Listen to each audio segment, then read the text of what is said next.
देश के सियासी दलों ने लोकसभा चुनाव 2024 को लेकर तैयारियां तेज कर दी है। बीजेपी को सत्ता से बाहर करने के लिए विपक्षी दलों ने अपने गठबंधन को इंडिया नाम दिया है। लोकसभा चुनाव की दृष्टि से बिहार सबसे महत्वपूर्ण राज्य माना जा रहा। पहले राजद, जदयू, कांग्रेस और वाम दलों का महागठबंधन और अब इंडिया बनने के बाद माना जा रहा है कि लोकसभा चुनाव 2024 में बिहार में एनडीए के लिए मुश्किल स्थिति होगी। राजनीति के जानकार ये मानते हैं कि जदयू, लोजपा और बीजेपी ने मिलकर बिहार एनडीए ने लोकसभा चुनाव 2019 में जैसे 40 में से 39 सीटें जीत ली थी, वैसा प्रदर्शन दोहराना नामुमकिन होगा।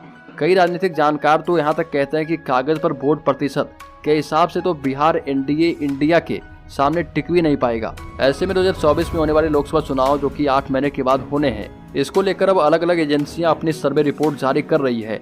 टीवी CNX के सर्वे रिपोर्ट में सामने आया है, जिसमें बिहार को लेकर चौंकाने वाले परिणाम दिखाए गए हैं। 18 जुलाई 2023 को इंडिया गठबंधन बनने के बाद करवाए गए इस सर्वे में बिहार में पिछले लोकसभा चुनाव के विरुद्ध अभी बिहार एनडीए को भारी नुकसान होता दिख रहा, लेकिन इसमें भाजपा की सीटों में वृद्धि भी दिखाई गई है।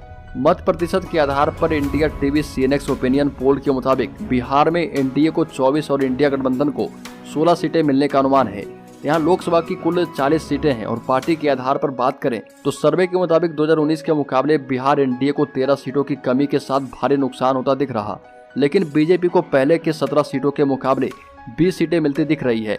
वहीं जेडीयू को 7, आरजेडी को 7 और कांग्रेस को भी 2 सीटें मिलती दिख रही है। एलजेपी चिराग पासवान की पार्टी को 2 सीट, आरएलजेपी को 1 सीट और हिंदुस्तानी अवाम मोर्चा जीतनराम मांझी की पार्टी को 1 सीट मिलती दिख रही है। क्षेत्रवार परिणाम के मुताबिक नॉर्थ बिहार में 12 सीटें हैं और यहां से 8 सीटें एनडीए को, वहीं महागठबंधन को 4 सीटें मिलती दिख रही है।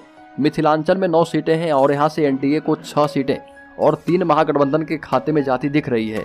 सीमांचल में मुस्लिम वोट ज्यादा है और यहाँ पर 3 एनडीए तो 4 महागठबंधन के पाले में जाता दिख रहा। बता दें कि सीमांचल इलाके में मुस्लिम आबादी अधिक है और इनके वोट ज्यादा हैं। इसके अलावा भोजपुर में एनडीए को 7 सीटें तो महागठबंधन को 5 सीटें मिल रही है।